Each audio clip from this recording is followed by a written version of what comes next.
pour fixer les semelles rapidement, en fait, je me suis fait un petit outil qui est tout bête, une planche de bois dans laquelle j'ai fixé un bout de bassin et ça me permet de venir poser la planche de bois sur ma muralière, de mettre ma semelle et de venir la fixer avec le serre-joint, voilà, comme ça, et ça me permet de fixer la semelle facilement sans devoir la tenir. Donc après, je peux mettre mes deux vis, tout enlever et après je cloue. Voilà, c'est tout bête, mais c'est très pratique.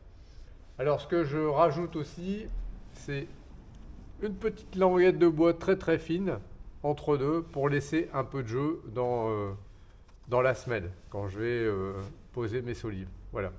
Donc je viens la fixer ici, comme ça quand je mets mon serre-joint, j'ai quand même un petit peu de jeu.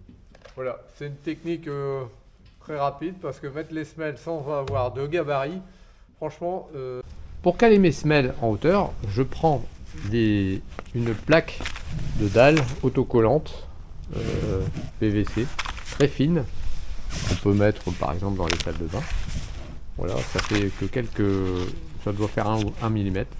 Et je coupe des petites languettes comme ça que je vais mettre dans mes semelles pour mettre à niveau mon plancher.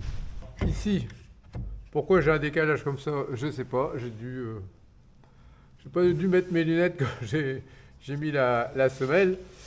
Donc en fait, il faut rattraper. Donc j'ai pris 3 épaisseurs. Voilà, c'est bon.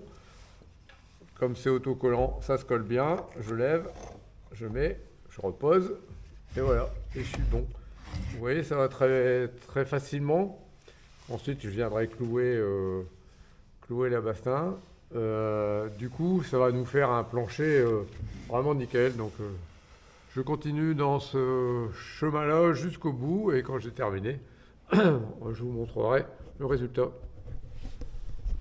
La méthode des petites cales PVC qu'on vient mettre entre la bassin et la semelle pour vraiment s'aligner au millimètre près fait que derrière, le solivage il est nickel. On va pouvoir poser nos OSB.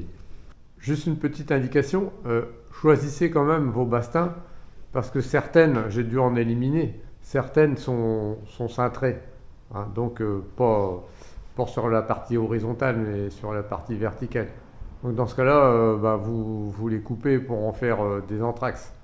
Hein, là je dois les placer les anthrax maintenant. Mais choisissez quand même, avant de la poser ou de la couper, regardez bien si elle est bien rectiligne, parce que sinon après vous êtes obligé de reprendre certains endroits de vos bassins au rabot. Donc bon, ça fait double boulot. Donc mettez-les de côté et puis elles vous serviront pour faire autre chose. Voilà, donc si elles sont bien mises de chaque côté, logiquement, vous n'avez rien à faire. Voilà, vous voyez, hein, je reprends certaines semelles avec une cale ou pas de cale. Ça va dépendre pour être vraiment bien mis. Alors si vous avez mis vos semelles nickel au millimètre près, c'est bon, vous n'avez rien à faire, enfin, logiquement.